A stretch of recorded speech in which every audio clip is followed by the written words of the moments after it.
સાબરકાંઠા જિલ્લાના પ્રાંતિજ તાલુકાના પલ્લાચર ગામના પ્રગતિશીલ ખેડૂત હસમુખ પટેલ, જે સ્નાતક સુધી અભ્યાસ કરી છેલ્લા 6 વર્ષથી પ્રાકૃતિક ખેતી સાથે જોડાયા છે.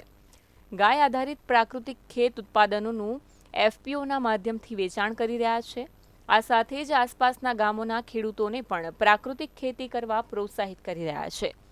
ગાય આધારિત પ્રાકૃતિક કૃષિ અંગે થયેલ અનુભવો અંગે હસમુખ પટેલે જણાવ્યું હતું કે અમારા વિસ્તારમાં લગભગ મોટા ભાગના ખેડૂતો પરંપરાગત ખેતી કરતા હતા.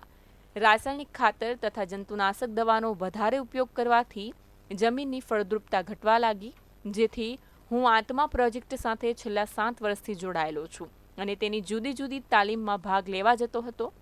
આ દરમિયાન અમારા તાલુકાના આત્માના સ્ટાફ દ્વારા ગાય આધારિત ખેતી અંગેની તાલીમ આપવામાં આવી હતી. ઉપરાંત રાજ્યપાલ આચાર્ય દેવવ્રતના વિડીયો દ્વારા પણ માર્ગદર્શન મેળવ્યું હતું અને તેમના કુરુક્ષેત્રના ફાર્મની મુલાકાત લીધી, જેથી આ ખેતી ઉપર વિશ્વાસ બેઠો. આ સિવાય મગફળી, શાકભાજી, ઘઉંનું વાવેતર કરતા થયા અને મિશ્ર પાક કરવા લાગ્યા. હાલમાં જીવામૃતના સતત ઉપયોગ કરવાથી જમીન જે અગાઉ બિનઉપજાઉ બની ગઈ હતી તેની ફળદ્રુપતા વધવા લાગી હતી.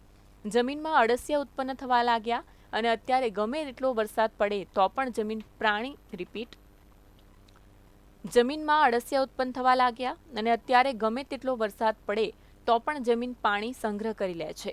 હાલમાં ખેડૂતે પંચસ્તરીય મોડલ ફાર્મિંગ કર્યું છે, જેમાં તેમણે 20 જેટલા જુદા જુદા પ્રકારના રોપા વાવ્યા છે, જેમાં અવનવા ફળ, સફેદ જાંબુ, સ્ટાર ફ્રૂટ, સિંગાપુર ચેરી, સફરજન, પોમેલા, રેડ માલ્ટા, પેશન ફ્રૂટ, લીચી, આવાકાડો, વોટર એપલ, ગ્રોસબેરી, અંજીર, દાડમ, ચીકુ, સીતાફળ, બોના નારિયેળ સાથે ભારતીય ગરમ મસાલામાં વપરાતા લવિંગ, ઇલાયચી, જાયફળ, લસણ, વેલ, ઓલ સ્પાઇસી, લીંબુ વગેરેના છોડવા પણ ઉછેર્યા છે. પ્રાકૃતિક ખેતીથી તેમની આવકમાં વધારો પણ થયો છે. જમીનની ફળદ્રુપતા વધી છે. સરકાર અને વહીવટી તંત્ર દ્વારા પ્રાકૃતિક ખેત ઉત્પાદનના વેચાણ માટે સારી સુવિધા ઊભી કરવામાં આવી છે, જેથી ખેડૂતોને સીધું માર્કેટ મળ્યું છે. સૌથી મહત્વની વાત તો એ છે કે પ્રાકૃતિક ખેતી થકી જમીન અને પર્યાવરણનું રક્ષણ થાય છે અને લોકોને શુદ્ધ આહાર મળી રહે છે.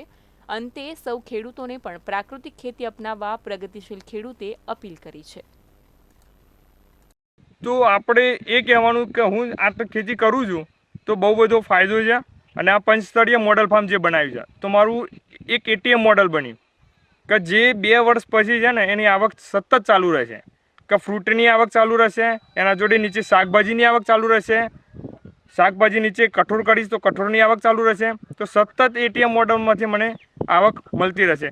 તો ખરેખર પ્રાકૃતિક કૃષિવાળા ખેડૂતોને એટલું જ કહેવું છે કે એક પંચસ્તરીય મોડલ તો ખાસ થોડાક નાના પાયે પણ બનાવવું તો સતત એમાંથી આગળ જવાની તક સારી મળશે. જય ગૌ માતા.